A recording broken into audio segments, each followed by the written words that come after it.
오늘은 출애굽기 19장 말씀 통해서 말씀을 듣고 그 언약을 지킬 때라는 제목으로 같이 은혜 나누겠습니다. 이스라엘 백성 애굽에서 출발한 지 만 3개월이 될 때 시내산에 도착을 하게 됩니다. 모세는 이곳 시내산에서 홀로 등정을 해서 하나님과 대화하며 하나님 명령을 듣고 그것을 이스라엘 백성에게 전해 주었습니다. 오늘 본문의 3절 말씀 보겠습니다. 모세가 하나님 앞에 올라가니 여호와께서 산에서 그를 불러 말씀하시되 너는 이같이 야곱의 집에 말하고 이스라엘 자손들에게 말하라. 무슨 말씀이냐 하면요, 4절에서 6절까지의 말씀 보겠습니다. 내가 애굽 사람에게 어떻게 행하였음과 내가 어떻게 독수리 날개로 너희를 오보 내게로 인도하였음을 너희가 보았느니라. 세계가 다 내게 속하였나니 너희가 내 말을 잘 듣고 내 언약을 지키면 너희는 모든 민족 중에서 내 소유가 되겠고 너희가 내게 대하여 제사장 나라가 되며 거룩한 백성이 되리라. 너는 이 말을 이스라엘 자손에게 전할지니라.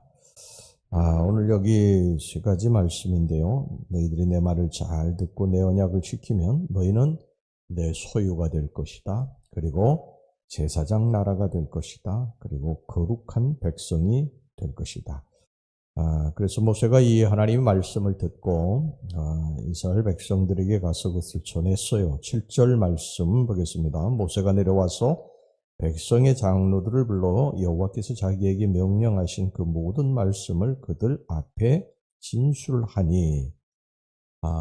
그러니까 모세가 하나님으로부터 시내산에서 계명을 받고 하나님의 말씀을 받고 이스라엘 백성들에게 가서 그것을 전했다 그랬습니다. 이스라엘 백성들이 여기에 어떻게 반응을 했느냐 하면 8절 전반절 말씀을 보겠습니다. 백성이 일제히 응답하여 이르되 여호와께서 명령하신 대로 우리가 다 행하리이다. 목회하다 보면 참 답답할 때가 참 한두 번이 아닙니다. 하나님께로부터 말씀을 받고 전하면 이것을 아멘하고 순종하고 따라와야 되는데 순종하지를 않아요. 기도해야 된다. 그래도 그저 목사니까 그냥 의뢰 이야기 하나보다 이렇게 생각하고요. 따르지 않습니다.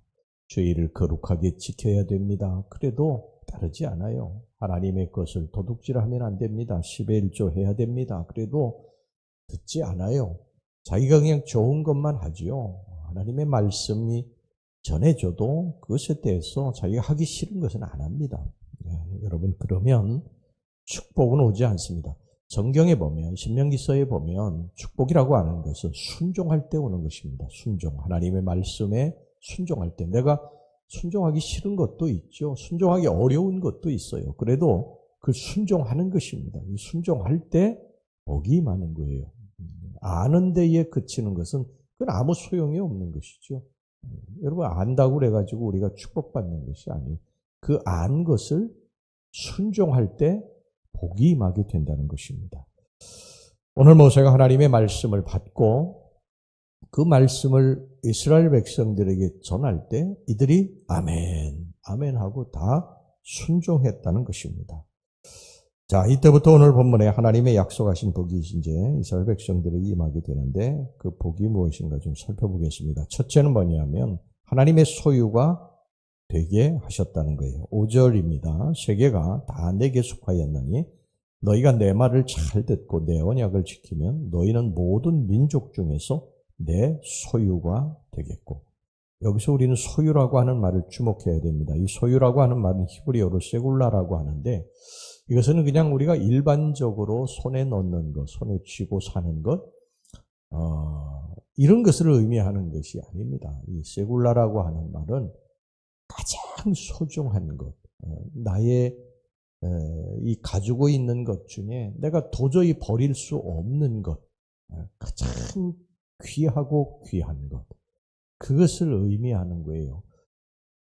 여러분, 우리들에게 가장 귀하고 또 귀한 것, 다른 것은 다 버려도 도저히 버릴 수 없는 게 뭡니까? 자녀 아닙니까? 자녀. 우리의 자녀들이 가장 소중한 것이죠. 뭐 자녀를 여러분 억만금을 준다고 해서 그것을 어느 부모가 바꾸겠어요.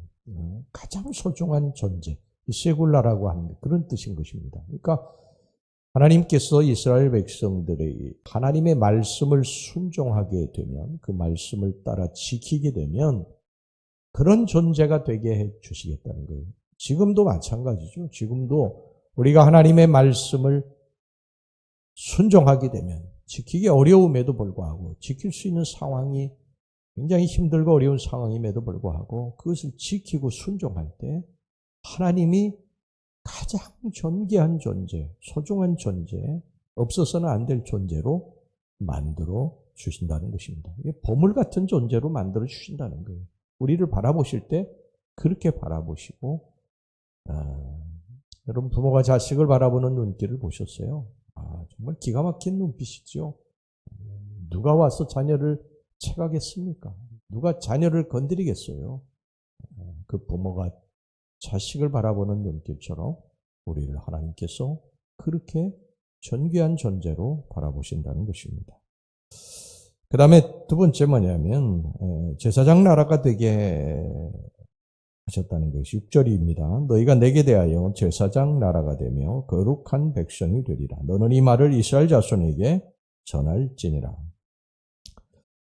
제사장 나라가 된다고 하는 것은요, 이 세상 모든 나라를 대표해서 하나님을 섬기며 세상 모든 나라 백성을 하나님께로 인도하고 세상 모든 백성에게 하나님의 거룩한 뜻을 전하며 가르칠 수 있는 복된 역할을 한다는 것입니다. 우리가 하나님 말씀을 듣고 순종하면 바로 이런 복을 우리에게 주신다는 것입니다. 여러분, 제사장은 뭡니까? 제사장이라고 하는 존재는 하나님과 인간 사이에 중간에 낀 존재예요. 그래서 하나님으로부터 말씀을 받고 이스라엘 백성, 당신의 백성 되기 전하고, 그리고 당신의 백성들이 순종하면 하나님으로부터 복을 받고 그들에게 복을 전하는 것입니다.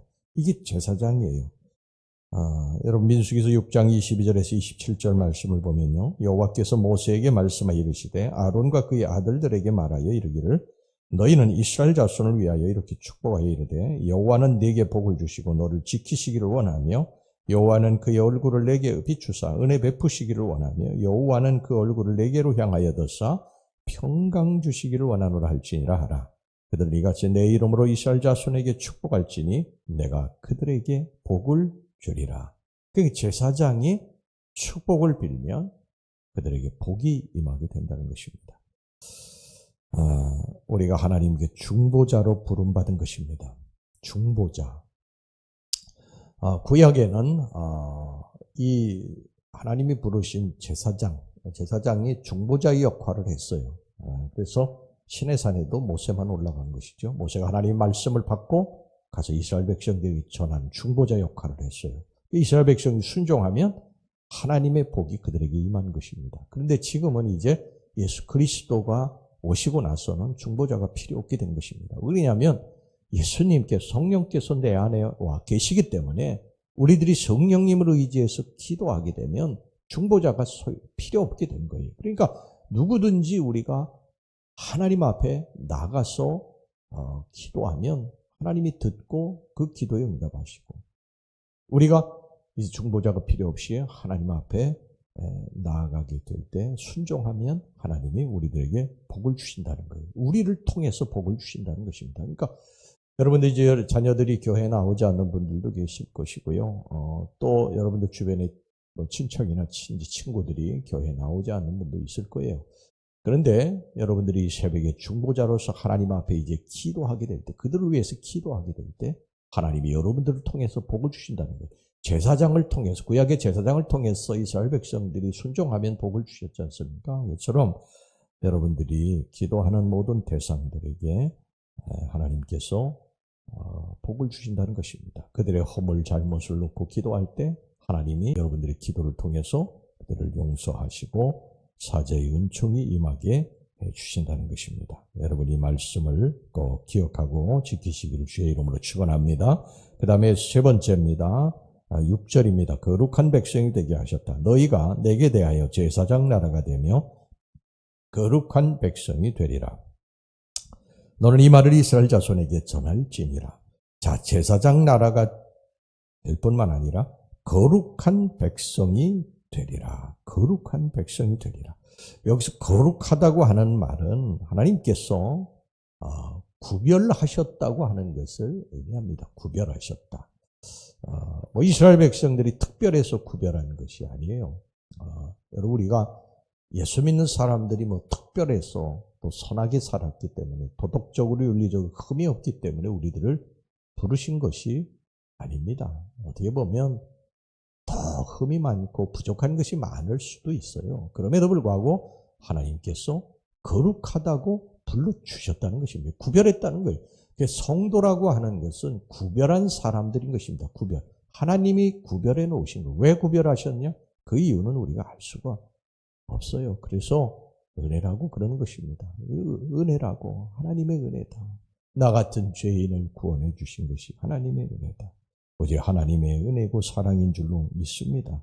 하나님이 그 수많은 사람들 가운데서 우리를 주목하시고 우리를 찾아내셔서 복을 주시고 우리 걸어가는 길에 동행해 주셨다는 것입니다. 우리의 눈물도 보시고 우리의 아픔도 아시고 우리의 고민과 걱정도 아십니다. 그리고 도와주세요. 우리가 선해서가 아닙니다. 하나님의 한없는 긍휼하심 때문인 줄 믿습니다. 우리가 하나님 말씀을 듣고 그 언약을 지키면 우리에게 하나님이 이런 축복을 주시는 줄로 믿습니다. 기도하겠습니다.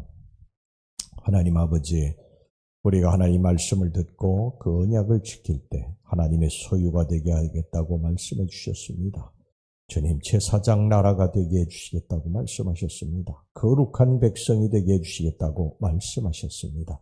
우리가 하나님의 말씀을 알고 그것을 지키지 않으면 그게 무슨 소용이 있겠습니까? 주님, 한 가지 말씀을 알더라도 그것을 지키는 자에게 하나님이 복을 주시는 줄로 믿습니다. 날마다 하나님 말씀을 우리들이 읽고 또 듣고 그 말씀을 듣고 순종해서 우리들에게 복이 임하게 하여 주시옵소서.